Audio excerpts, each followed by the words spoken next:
আর খবরে শীতলকুচিতে গুলিবিদ্ধ তৃণমূল নেতা। এবার রাত্রিবেলা যখন বাড়ি ফিরছিলেন সেই সময় গুলিবিদ্ধ হন তৃণমূল প্রধান অনিমেষ রায়।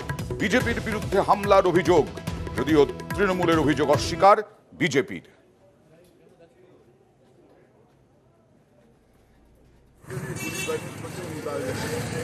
পিছনে ছিল গুলি করছে।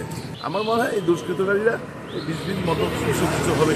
ওই এলাকায় বিজেপি আছে, এদের মদতসুস্থ কেউ হবে। হ্যাঁ, অঞ্চল প্রধান নানান কাজে আমাদের, যেমন আমরা সহকারী সভাপতি আমাদের যেতে হয় না, মানুষ তো কাজে যায়।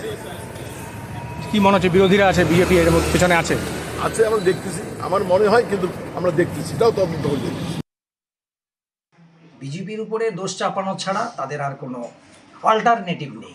যে ঘটনাটা ঘটিয়েছে সমাজ বিরোধী এবং দুষ্কৃতকারীরা, এই ঘটনার আমি তীব্র ধিক্কার জানাচ্ছি। আজকে লালবাজার অঞ্চলের প্রধান গতকালকে যেভাবে তাকে গুলিবিদ্ধ হতে হয়েছে, আজকে গোটা পশ্চিমবাংলা বোম বারুদের উপরে, গুলির উপরে দাঁড়িয়ে আছে। আর তার ফলেতেই তৃণমূলের প্রধানকে কালকে গুলিবিদ্ধ হতে হচ্ছে।